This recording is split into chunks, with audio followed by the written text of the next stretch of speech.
How John Wanamaker Succeeded by Orison Swett Marden. An audio Mises Daily narrated by Keith Hawker. John Wanamaker, regarded by many today as the father of modern advertising, was an entrepreneur, innovator, and creative genius. This article is excerpted from Chapter 7 of How They Succeeded, published 1901. In a plain two-story dwelling on the outskirts of Philadelphia, the future merchant prince was born on July 11, 1837. His parents were Americans in humble station, his mother being of that sturdy Pennsylvania Dutch stock which has no parallel except the Scotch for ruggedness. His father, a hard-working man, owned a brickyard in the close vicinity of the family residence. Little John earned his first money, 7 big copper cents, by assisting his father. He was too small to do much, but turned the bricks every morning as they lay drying in the summer sun. As he grew older and stronger, the boy was given harder tasks around the brickyard. He went to school a little, not much, and he assisted his mother in the house a great deal. His father died when John was 14, and this changed the whole course of his life. He abandoned the brickyard and secured a place in a bookstore owned by Barclay Lippincott on Market Street, Philadelphia, at a salary of $1.25 a week. It was a 4-mile walk from his home to his place of business. Cheerfully he trudged this distance morning and night, purchasing an apple or a roll each noon for luncheon, and giving his mother all the money that he saved. He used to deny himself every comfort, and the only other money that he ever spent was on books for his mother. This seems to have been the boy's chief source of pleasure at that period. Even today, he says of his mother, "Her smile was a bit of heaven, and it never faded out of her face until her dying day." Mrs. Wanamaker lived to see her son famous and wealthy. John Wanamaker, the boy, had no single thing in all his surroundings to give him an advantage over any one of hundreds of other boys in the city of Philadelphia. Indeed, there were hundreds and hundreds of other boys of his own age for whom anyone would have felt safe in prophesying a more notable career. His capital was not in money. Very few boys in all that great city had less money than John Wanamaker, and comparatively few families of average position were not better off in the way of worldly goods.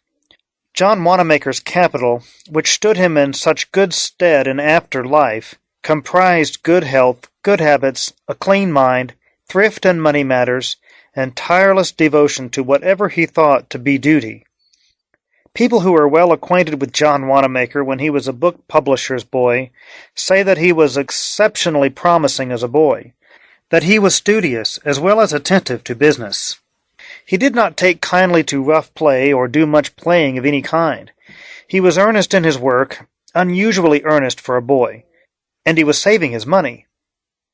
When, a little later, he went to a Market Street clothing house and asked for a place, he had no difficulty in getting it, nor had he any trouble in holding it, and here he could earn 25 cents a week more in wages. Men who worked with him in the Tower Hall clothing store say that he was always bright, willing, accommodating, and very seldom out of temper. His effort was to be first at the store in the morning, and he was very likely to be one of the last, if not the last, at the store in the evening. If there was an errand, he was always prompt and glad to do it.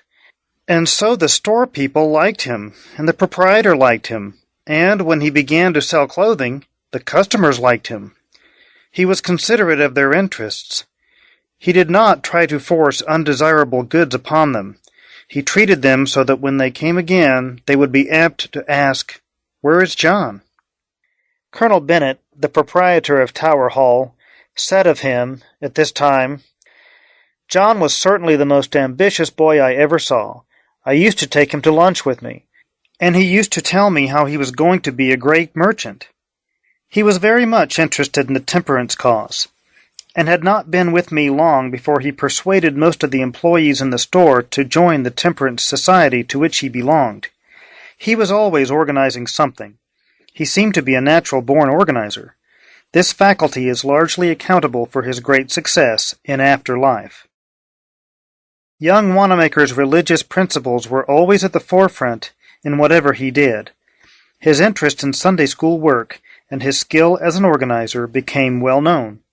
And so earnestly did he engage in the work of the Young Men's Christian Association that he was appointed the first salaried secretary of the Philadelphia branch at $1,000 a year. Never since has a secretary enrolled so many members in the same space of time. He passed 7 years in this arduous work. He saved his money, and at 24 he formed a partnership with his brother-in-law, Nathan Brown, and opened Oak Hall Clothing Store in April 1861. Their united capital was only $3,500, yet Wanamaker's capital of popular goodwill was very great. He was already a great power in the city. I can never forget the impression made upon my mind, after he had been in business but a few months, when I visited his Bethany Sunday School, established in one of the most unpromising sections of the city, which had become already a factor for good, with one of the largest enrollments in the world, and he was foremost in every form of philanthropic work. It was because of his great capacity to do business that Wanamaker had been able to boom the Young Men's Christian Association work. He knew how to do it, and he could boom a Sunday school or anything else that he took hold of. He had a head built for business, whatever the business might be. And as for Oak Hall, he knew just what to do with it. The first thing he did was to multiply his working capital by getting the best help obtainable for running the store. At the very outset, John Wanamaker did what almost any other businessman would have stood aghast at. He chose the best man he knew as a salesman in the clothing business in Philadelphia, the man of the most winning personality who could attract trade, and agreed to pay him $1,350 for a year, 1/3 of the entire capital of the new concern. It has been a prime principle with this merchant prince not only to deal fairly with his employees, but to make it an object for them to earn money for him and to stand by him. Capacity has been the first demand. He engaged the very best men to be had. There are today dozens of men in his employ who receive larger salaries than are paid to cabinet ministers. All the employees of the 13th Street store, which he occupied in 1877, participate in a yearly division of profits. Their share at the end of the first year amounted to $109,439.68. A considerable portion of the trade of the new store came from people in the country districts. Mr. Wanamaker had a way of getting close to them and gaining their goodwill. He understood human nature. He put his customer at ease. He showed interest in the things that interested the farmer. An old employee of the firm says, "John used to put a lot of chestnuts in his pocket along in the fall and winter. And when he had one of these countrymen in tow, he'd slip a few of the nuts into the visitor's hand, and both would go munching about the store." Wanamaker was the first to introduce the one-price system into the clothing trade. It was the universal rule in those days in the clothing trade not to mark the prices plainly on the goods that were for sale. Within rather liberal bounds, the salesman got what he could from the customer. Mr. Wanamaker, after a time, instituted at Oak Hall the plan of but one price, and that plainly marked. In doing this, he followed the cue of Stewart, who was the first merchant in the country to introduce it into the dry goods business. The great Wanamaker store of 1877 went much further. He announced that those who bought goods of him were to be satisfied with what they bought, or have their money back. To the old mercantile houses of the city, this seemed like committing business suicide. It was also unheard of that special effort should be made to add to the comfort of visitors, to make them welcome whether they cared to buy or not, to induce them to look upon the store as a meeting place, a rendezvous, a resting place, a sort of city home almost. The merchants' organizing faculty was so great that General Grant once remarked to George W. Childs that Wanamaker would have been a great general if his lot had been that of army service. Wanamaker used to buy goods from Stewart, and the New York merchant remarked to a friend, "If young Wanamaker lives, He will be a greater merchant than I ever was." Sometime in recent years, since Wanamaker bought the Stewart store, he said to Frank G. Carpenter, "A.T. Stewart was a genius. I have been surprised again and again as I have gone through the Broadway and 10th Street building to find what a knowledge he had of the needs of a mercantile establishment. Mr. Stewart put up a building which is today, I believe, better arranged than any of the modern structures. He seemed to know just what was needed. I met him often when I was a young man. I have reason to think that he took a liking to me. One day, I remember, I was in his woolen department, buying some stuffs for my store here, when he came up to me and asked if I would be in the store for 15 minutes longer. I replied that I would. At the end of 15 minutes he returned and handed me a slip of paper, saying, "Young man, I understand that you have a mission school in Philadelphia. Use that for it." Before I could reply, he had left. I looked down at the slip of paper. It was a check for $1,000. Wanamaker early showed himself the peer of the greatest merchants. He created the combination or department store. He lifted the retail clothing business to a higher plane than it had ever before reached. In 10 years from the time he began to do business for himself, he had absorbed the space of 45 other tenants and became the leading merchant of his native city. 4 years later he had purchased, for $450,000, the freight depot of the Pennsylvania Railroad, covering the entire square where his present great store is located. The firm name became simply John Wanamaker. His lieutenants and business partners therein are his son, Thomas B. Wanamaker, and Robert C. Ogden. Their 2 Philadelphia establishments alone do a business of between $30 million and $40 million annually. Mr. Wanamaker's private fortune is one of the most substantial in America. Yet in all these years he has been early and late at the store, as he was when a boy. He has always seen to it that customers have prompt and careful attention. He early made the rule that if a sale was missed, a written reason must be rendered by the salesman. There was no haphazard business in that store, nothing of the happy-go-lucky style. Each man must be alert, wide awake, attentive, or there was no place for him at Oak Hall. The most rigid economy has been always a part of the system. It is told of him that, in the earlier days of Oak Hall, he used to gather up the short pieces of string that came in on parcels, make them into a bunch, and see that they were used when bundles were to be tied. He also had a habit of smoothing out old newspapers and seeing that they were used as wrappers for such things as did not require a better grade of paper.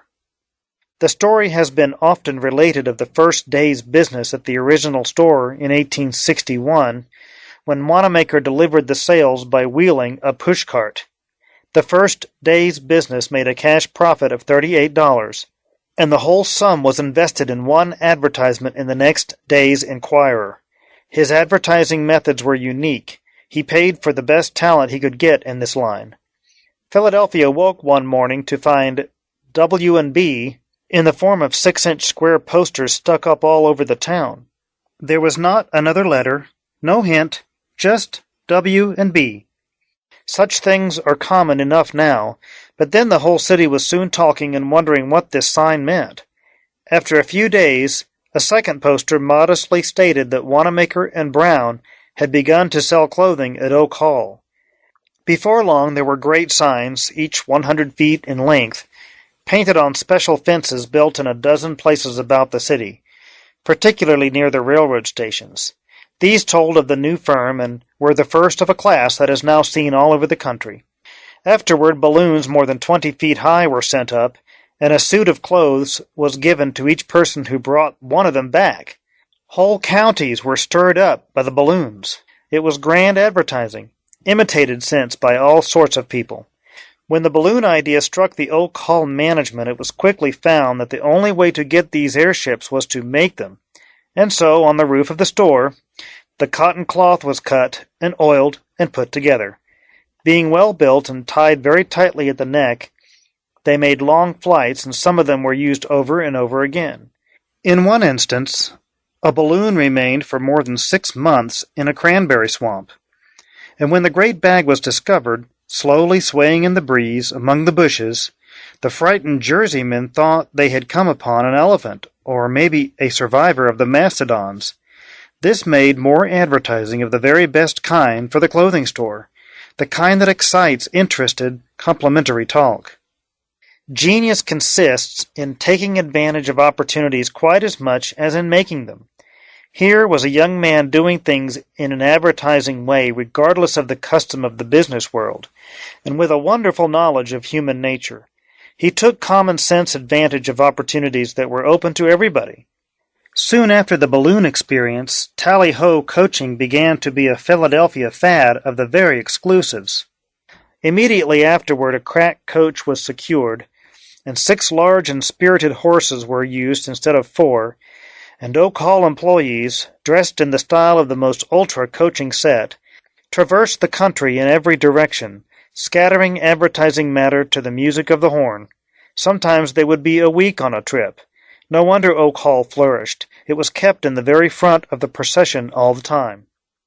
A little later in the yachting season, the whole town was attracted and amused by processions and scatterings of men, each wearing a wire body frame that supported a thin staff from which waved a wooden burgee, or pointed flag, reminding them of Oak Hall. Nearly 200 of these prototypes of the Sandwich Man were often out at one time. But it was not only in the quick catching of a novel advertising thought that the new house was making history. In newspaper advertising, it was even further in advance. The statements of store news were crisp and unhackneyed, and the first artistic illustrations ever put into advertisements were used there.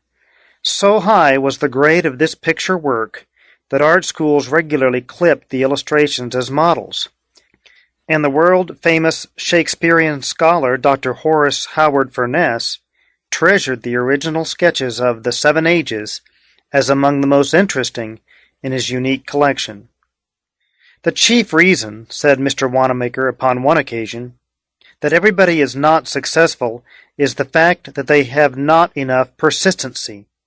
I always advise young men who write me on the subject to do one thing well, throwing all their energies into it. To his employees he once said, "We are very foolish people if we shut our ears and eyes to what other people are doing. I often pick up things from strangers. As you go along, pick up suggestions here and there, jot them down, and send them along. Even writing them down helps to concentrate your mind on that part of the work. You need not be afraid of overstepping the mark. The more we push each other, the better." To what, Mr. Wanamaker, do you attribute your great success? In reply to this question, when asked, he replied, "To thinking, toiling, trying, and trusting in God." A serene confidence in a guiding power has always been one of the Wanamaker characteristics. He is always calm. Under the greatest stress, he never loses his head. In one physical particular, Mr. Wanamaker is very remarkable. He can work continually for a long time without sleep and without evidence of strain, and make up for it by a good rest afterward. When upon one occasion he was asked to name the essentials of success, he replied curtly, "I might write a volume trying to tell you how to succeed. One way is to not be above taking a hint from a master. I don't care to tell why I succeeded, because I object to talking about myself. It isn't modest." A feature of his makeup that has contributed largely to his success is his ability to concentrate his thoughts. No matter how trivial the subject brought before him, he takes it up with the appearance of one who has nothing else on his mind. When asked whether the small tradesman has any show today against the great department stores, he said, "All the great stores were small at one time. Small stores will keep on developing into big ones. You wouldn't expect a man to put an iron band about his business in order to prevent expansion, would you? There are, according to statistics, a greater number of prosperous small stores in the city than ever before. What better proof do you want? The department store is a natural product, evolved from conditions that exist as a result of fixed trade laws. Executive capacity, combined with command of capital, finds opportunity in these conditions, which are harmonious with the irresistible determination of the producer to meet the consumer directly, and of merchandise to find distribution along the lines of least resistance. Reduced prices stimulate consumption and increase employment, and it is sound opinion that the increased employment created by the department stores goes to women without curtailing that of men. In general, it may be stated that large retail stores have shortened the hours of labor, and by systematic discipline have made it lighter. The small store is harder upon the salesperson and clerk. The effects upon the character and capacity of the employees are good. A well-ordered, modern retail store is the means of education in spelling, writing, English language, system, and method. Thus it becomes to the ambitious and serious employees, in a small way, a university, in which character is broadened by intelligent instruction practically applied. When asked if a man with means but no experience would be safe in embarking in a mercantile business, he replied quickly, "A man can't drive a horse who has never seen one. No, a man must have training, must know how to buy and sell. Only experience teaches that." I have heard people marvel at the unbroken upward course of Mr. Wanamaker's career, and lament that they so often make mistakes. But hear him. Who does not make mistakes? Why, if I were to think only of the mistakes I have made, I should be miserable indeed. I have heard it said 100 times that Mr. Wanamaker started when success was easy. Here is what he himself says about it. "I think I could succeed as well now as in the past. It seems to me that the conditions of today are even more favorable to success than when I was a boy. There are better facilities for doing business, and more business to be done. Information in the shape of books and newspapers is now in the reach of all, and the young man has 2 opportunities where he formerly had 1. We are much more afraid of combinations of capital than we have any reason for being. Competition regulates everything of that kind. No organization can make immense profits for any length of time without its field soon swarming with competitors. It requires brain and muscle to manage any kind of business, and the same elements which have produced business success in the past will produce it now, and will always produce it. The Ludwig von Mises Institute hopes you have enjoyed this audio Mises Daily. For a world of free market literature, media, and discussion, visit Mises.org.